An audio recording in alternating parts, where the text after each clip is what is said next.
Hi guys, welcome to Beijing, China.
Oh my god, I'm so excited. Why? Because I'm in Beijing now.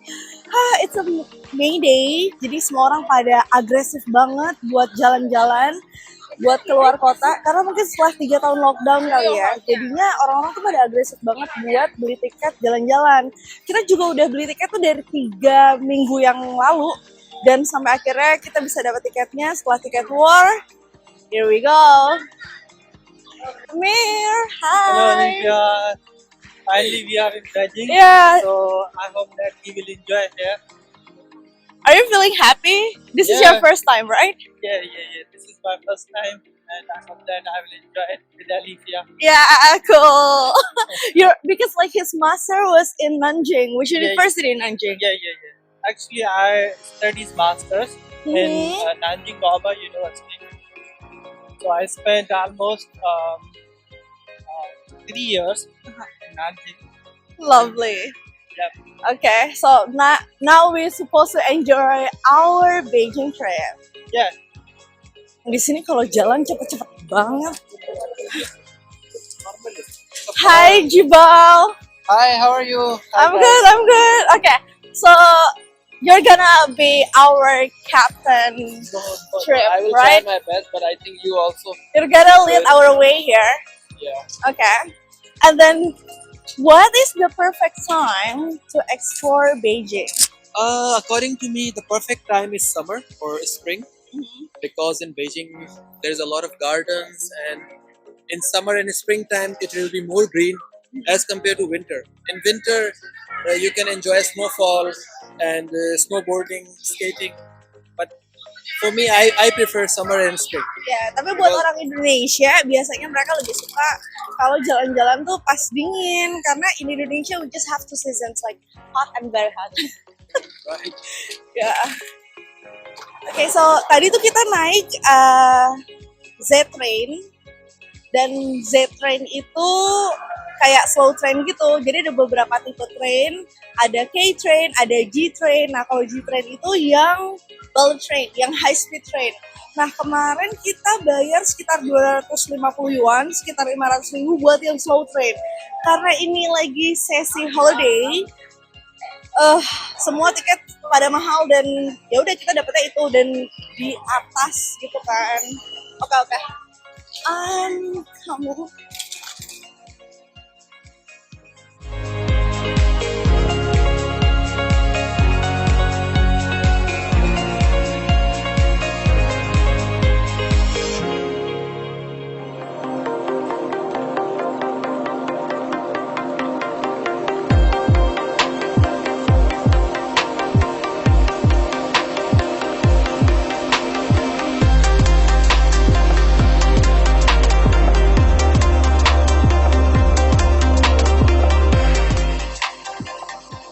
Hai guys, setelah perjalanan panjang dari Hefei ke Beijing, akhirnya kita sampai Beijing. Terus kita sempat ganti baju dulu, dan setelah kita ganti baju, kita di Temple of Heaven.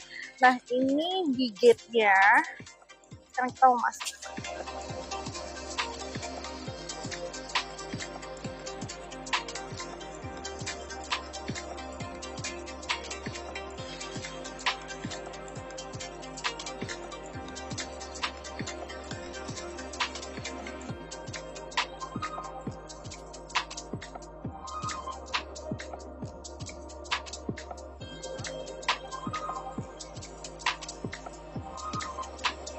And I'm not very good in history, but No, what do you mean it like sounds not? great.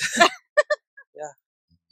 So Alifia has a very great interest in history and cultural type of topics. Mhm. So she's exploring the Beijing. Jadi kalau Temple of Heaven itu ceritanya adalah dia kuil. Jadi pada dinasti Ming sama dinasti Qing, kalau kekaisaran mau doa, kekaisaran mau minta panjang umur, mereka biasanya bikin acara tradisi di Temple of Heaven ini. Nah, jalannya lumayan sih, capek banget. Ini kita belum nyampe-nyampe ke tempatnya.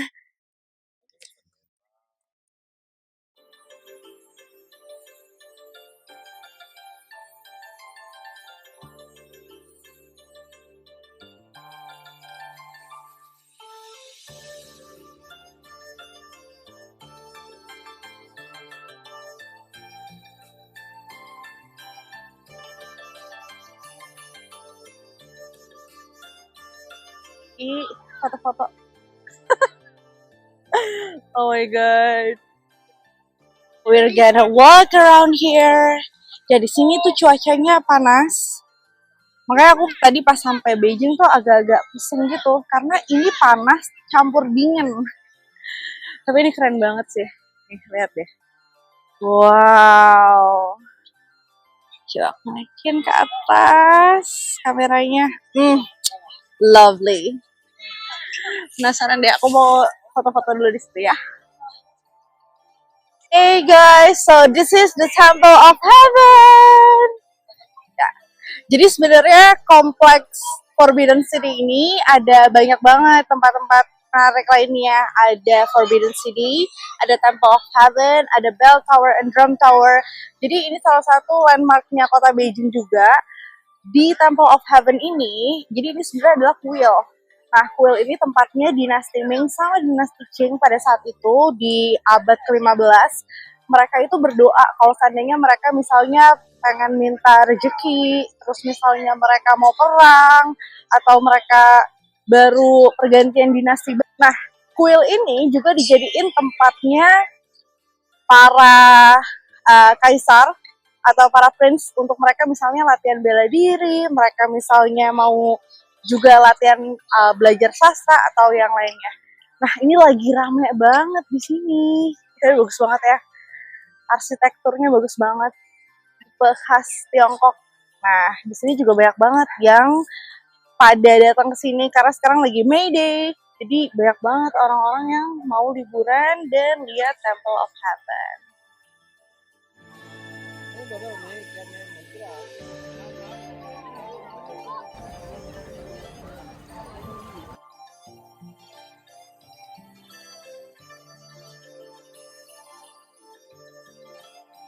Ya, sekarang aku ada di Tiananmen Square.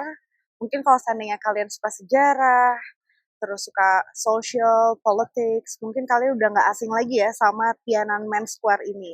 Nah ya, jadi benar banget kalau Tiananmen Square ini tuh pernah ada kerusuhan, jadi ada protes yang besar banget dari mahasiswa di tahun 1989, tepatnya di 4 Juni. Mereka protes ke pemerintah Tiongkok, pada saat itu pemerintahnya dipimpin oleh Deng Xiaoping. Jadi mereka protes untuk mengubah regulasi dari komunis system untuk jadi demokrasi. Nah tentunya mereka nggak setuju kan, pemerintah government komunis Tiongkok CPC nggak setuju untuk mengubah dari komunis ke paham demokrasi dan dianggap mahasiswa ini adalah mahasiswa-mahasiswa yang radikal.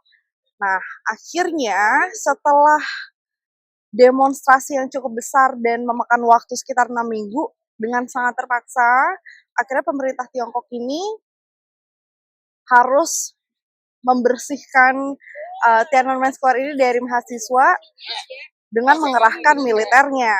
Setelah dikerahkan militernya, banyak banget nih pemberitaan di media, baik itu internasional maupun di Tiongkok sendiri, bahwa memakan korban sekitar 300 orang.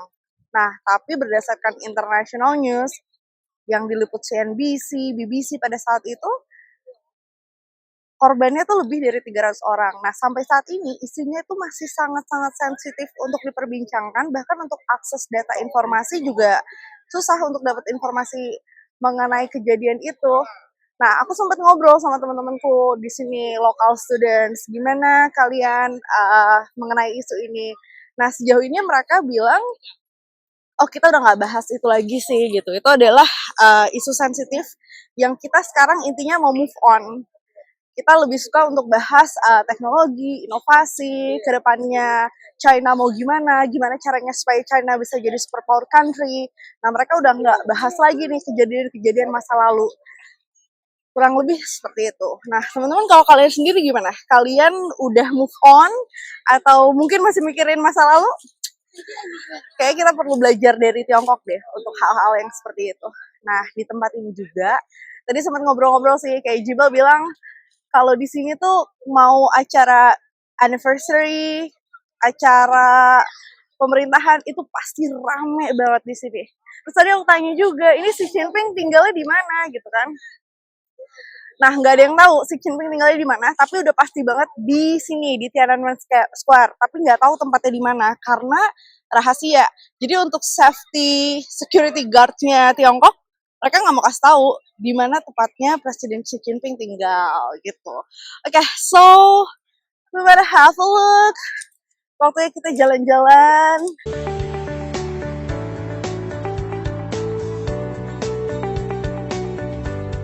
Di ujung situ tuh ada fotonya Mao Zedong. Jadi kalau seandainya kalian pernah lihat renminbi atau Chinese yuan dan di mana-mana acara CPC pasti ada yang namanya fotonya Mao Zedong ini karena beliau ini adalah fathernya Republik Rakyat Tiongkok, ketuanya pendiri CPC juga gitu.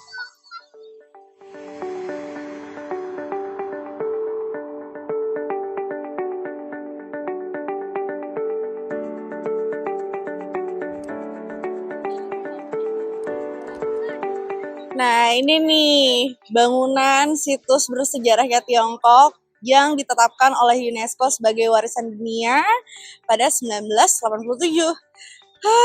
Sumpah bagus banget ya. Nah, berdasarkan sejarah, ini tuh udah berganti-ganti dari dinasti ke dinasti. Dari bentuknya sendiri, udah melakukan perubahan dan renovasi juga. Baik itu karena di abad 20 serangan invasi Jepang, terus kemudian terjadi pengeboman juga karena untuk pengerusakan warisan situs sejarah Tiongkok pada saat itu. Nah, akhirnya sampai sekarang dilestarikan sebagai saksi dan bukti sejarah peradaban Tiongkok yang sudah berabad-abad eksis.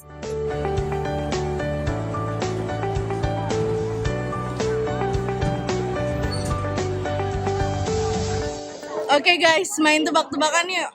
Apa bedanya yang ini sama yang itu? Oke, jawabannya yang satu cewek, satu cowok. Nah, tapi apa? Apa yang membuat mereka yang satu cowok, yang satu cewek? Jadi, kalau yang cowok itu dia bawa bola. Tapi kalau yang cewek itu di sebelah sana dia bawa bayi. Gitu.